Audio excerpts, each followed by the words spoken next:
Hey there. All right, we are here. We're about to do part two of the series Visitation and Custody Problems, things to think about when you are dating someone and are having sex with them or considering having sex with them, considering wanting to have a child with this person, especially if you're already married. So stay tuned.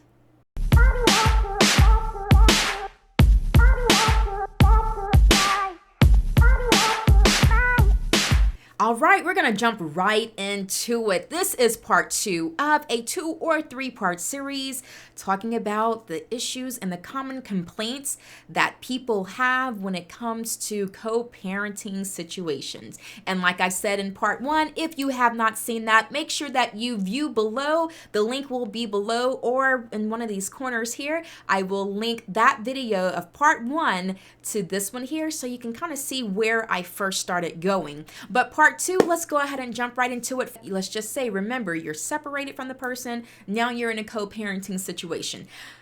I cannot control or don't have any say in when my child meets or comes around people, men or women, who, whatever position you're playing, then whatever position your ex is playing. I can't control or I don't have any say when my child is introduced to different men or women. You don't. You have no control over when your ex decides to bring a person in your child's life or bring another person around or multiple people around. And you lose that right whenever you two separate. This kind of goes with what I was saying in the first video, asking yourself that question.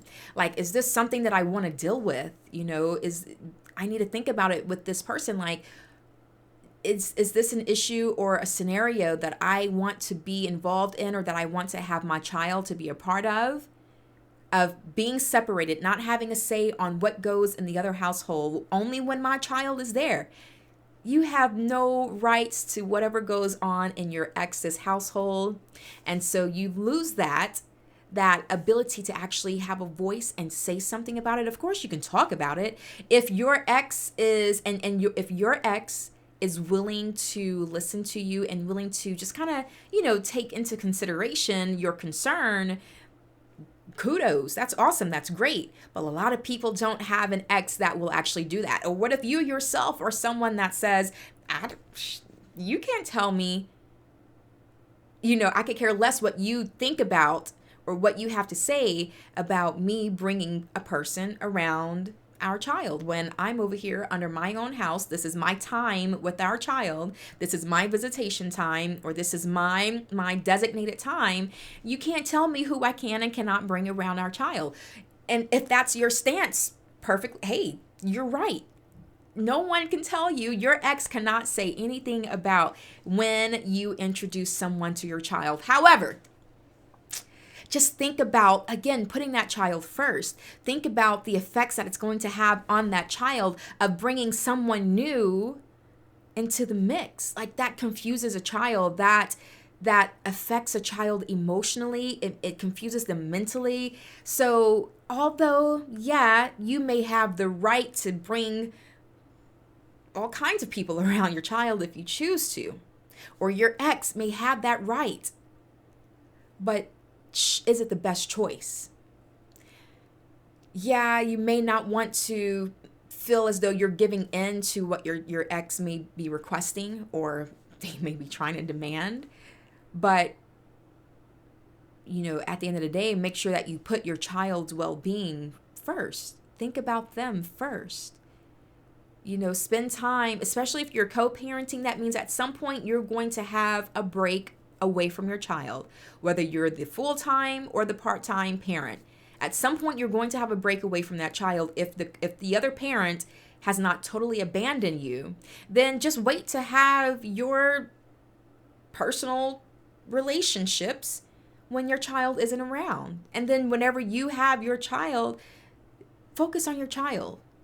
Focus on their well-being. Focus on their growth. Make sure that you give attention and care and love to your child when they are there with you. Because being split from their parent is hard enough on a child. So don't make it worse just for just because you have the right to, or just for, ego's sake or pride's sake. So, but that is one of the common complaints, not being able to have a say in when your child is introduced to your ex's new boo. So the second thing that I want to talk about, the second point of complaints that I get a lot of times is I don't like my ex's boyfriend or girlfriend, and I don't want my child around them. Oh, well, unfortunately, but oh, well, you lose that. You lose that right. You lose having a say whenever you decide to separate from that person. Makes you want to go back to that first question. Remember, the one that you're marinating on, which is, can I see myself just doing what I have to do to get through this situation for the next 18 years in order to make sure that my child is not going to be subjected to that type of situation where my ex and I are now under two households or in two households, and my child is likely a high probability that my child is going to be around another person, one, two, or three other people throughout the next 18 years of my child having to go back and forth between our homes. Think about, like, do you want to have to deal with that? Do you want to have to, for yourself, do you want to have to worry about, man, like, I know that person who my ex is dating, like, there's just something not right. There's something that bothers me about them. Or you may know for facts the type of lifestyle that they live. If there's someone who, if that person is someone who puts everything out on social media, or, you see them around town, or, you may even know them if you guys are living in the same town or area or whatever the case is. So you may know enough about that person that your ex is dating, and you're like, yeah, I really don't want my child, exposed to what that person does. What if they're a smoker or a heavy drinker, and, they don't care about if they're smoking around your child. They don't care, to what extent they drink, and how the alcohol affects them whenever your child is around. They may not care about that. But guess what? You have no control over when your child is over there. And that is unfortunate, but that is the reality. That's why it's so important to think about whom you're possibly going to have a child with, especially if you're planning it. But for those that are not planning on having a child, you just need to think about just having sex with that person altogether. Like, do I want to risk it? There's a lot of unplanned pregnancies out here, and a lot of unplanned births and children that are out here. Do your part to not put yourself and or your future child or children in scenarios like this that I'm describing. Because that's a tough one. That one right there, it causes so much drama between both of you. It causes that's where the baby mama drama and baby daddy drama comes into play. That's where your ex's girlfriend or your ex's boyfriend, now has beef with you, or you have beef with them, and then, like, it's so much confusion and fussing and fighting going on, and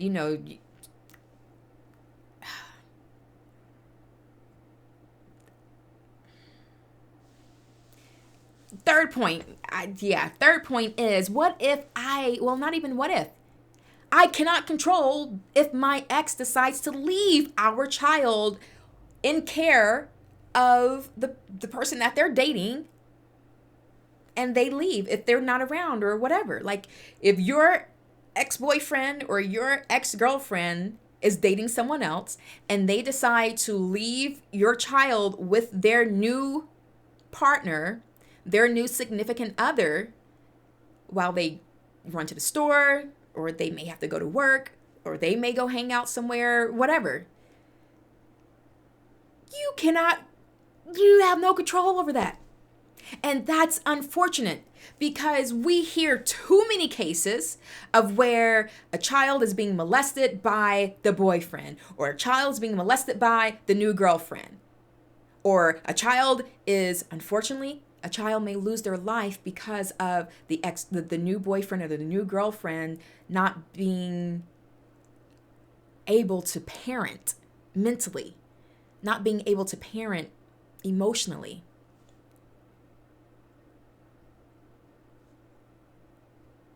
They don't care. It's not their child. So their extra level of care and concern that they may or may not have had with their own child, not every person is going to pass on that same care and concern with your child. Yet you have chosen to lay up and sleep with a person, have sex with a person, and then leave after being pregnant, after having a child with that person, and then leave the situation to where now your child, whenever your child is not with you, you have no idea what your child is going through. You have no idea what your child is being taken through. You have no idea how your child is being treated. You have no idea what another person is doing to your child when you are not there. That's why you have to think about the type of people that you accept in your life, the type of people who you choose, because every person that you're with, you choose to be with that person. You start seeing the signs. You feel your body reacts to another being. Your body reacts when you come into contact with another person. Your body, it tries to let you know, like, whoa, maybe let's not get into a relationship with this particular person. But then a lot of times we don't pay attention to our body. We don't pay attention to the signs because we want what we want, or we want to satisfy our flesh. And then we start falling into this false sense of love. And then that person is just not a good person. And then they're definitely not a good person to have a child with. It's too many cases that are going on where the children are being totally mistreated and mishandled and are not being taken care of because of these separated parenting, separated household situations. My heart goes out to kids. And it's a lot of this can also be lowered or limited if people just put their children first. So let's just say, cool, the child is here, child is already, pregnant, child has already been birthed, fine. But if both of you as parents set aside your differences, if y'all don't want to be together anymore, cool. But still, if you put your child first, you will still do what you have to do to maintain one household and make sure that your child does not have to split their time apart, and that your child is not going to be with some random girl or some random guy that your ex decides to bring around in their lives and introduce them to. That alone can help limit a lot of the single parenting and just the issues of the parenting issues that are out here right now, the co-parenting issues that are out here right now. If you just live your life and make decisions as an individual, as a parent, as an ex, of saying, you know what, let's do what we have to do to put our child first. We're going to have to sacrifice what we have to sacrifice, compromise what we have to compromise, but we're not compromising our child's well-being. And so let's just stay under the same household.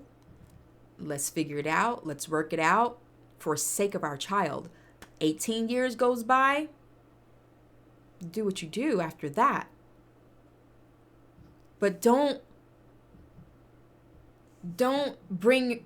have your child already starting off in the hole of this thing called life, and this thing of having to live life, and in some cases having to survive life. You can do your part.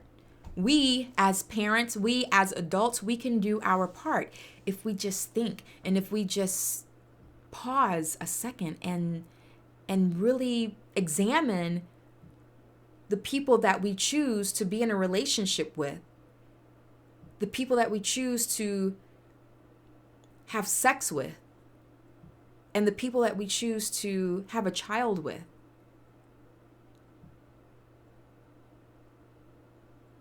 A lot of this can be limited. And a lot of children can have a better start on life. So if you don't do it for yourself, do it for your kids. If you don't feel that you are important enough to make sure that you're making the right decisions, and to make sure that you are choosing someone who has morals and the values that are needed, if you're not doing it for yourself when you're choosing a spouse or a significant other, then do it for your child or your future children. Power of choice. Everything in life is all about the choices that we make. So this is part 2 of the things that we think about, or the things to think about when dating and when having sex. And if it comes down to it, these are things to think about when it comes to visitation and custody problems that a lot of people are going through. And so it's up to you to decide if you want to become,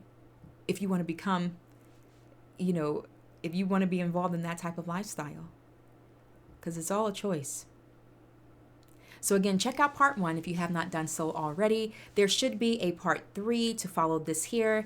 And thank you again for sharing this message out. Thank you for supporting this channel. Thank you for also going over to my my podcast channel. It's called I Give Life to Life.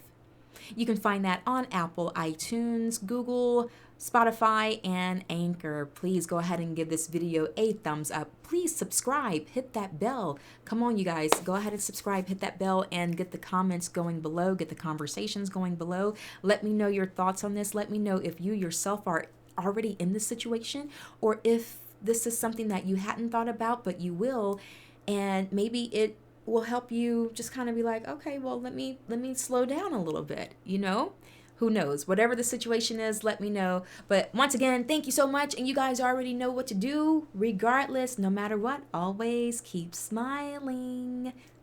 Bye.